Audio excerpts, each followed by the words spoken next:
Assalamualaikum warahmatullahi wabarakatuh.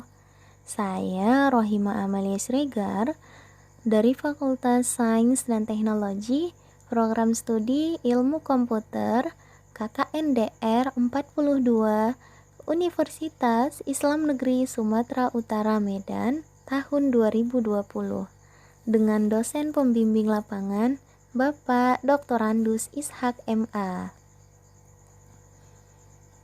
Mari mengenal sistem pakar. Tentunya, dalam kehidupan banyak kita temui masalah-masalah yang kadangkala harus memerlukan seorang ahli atau pakar untuk memecahkan masalah yang ada. Nah, untuk lebih jelasnya, yuk kita simak penjelasan berikut. Tahukah kamu, sistem adalah suatu kumpulan komponen-komponen di mana kesemua komponen tersebut saling berkaitan antara satu komponen dengan komponen lainnya. Pakar artinya ahli atau expert. Dalam hal ini, pakar adalah seseorang atau lebih yang mendalami ilmu atau bidang ilmu tertentu serta keterampilan tertentu yang sudah berpengalaman dan seringkali dijadikan sebagai panutan bagi banyak orang.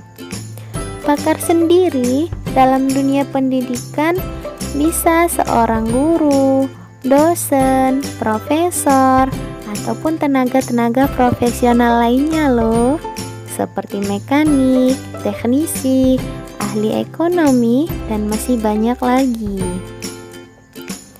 Sistem pakar adalah sistem yang berusaha mengadopsi pengetahuan manusia ke komputer yang dirancang untuk memodelkan kemampuan menyelesaikan masalah seperti layaknya seorang pakar.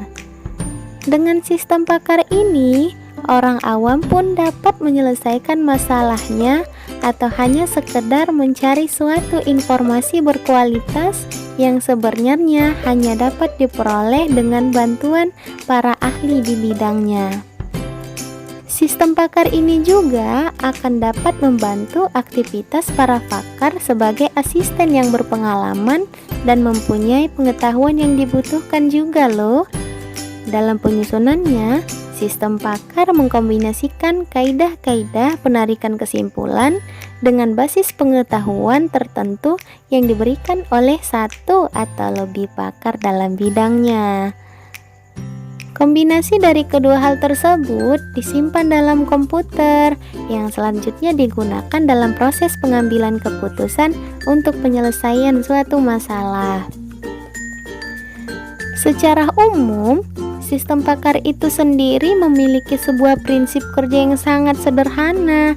Para pengembang atau developer mengumpulkan berbagai macam pandangan dan juga hasil penelitian serta presentasi yang sering dilakukan oleh para ahli dalam bidangnya.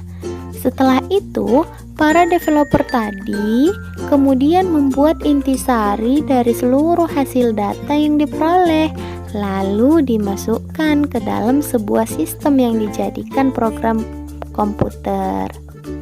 Misalnya, ketika seorang developer akan mengembangkan sebuah sistem pakar yang berdisiplin ilmu kesehatan, maka sebelumnya developer itu harus menspesifikasikan terlebih dahulu lagi loh ilmu kesehatan yang akan dia jadikan program.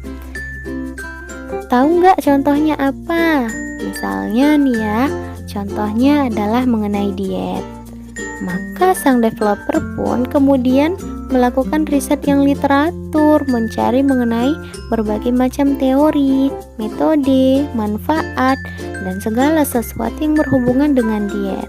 Setelah itu, program pun dikembangkan dan para user yang menggunakan program tersebut nantinya akan bisa memahami mengenai proses diet yang akan mereka lakukan tanpa harus berkonsultasi ke pakar kesehatan atau ahli gizi secara langsung. Mudah bukan? Demikian, semoga bermanfaat dan jangan lupa like, comment, subscribe, and share ke seluruh teman-teman kamu ya. Terima kasih. Salam hangat dari saya.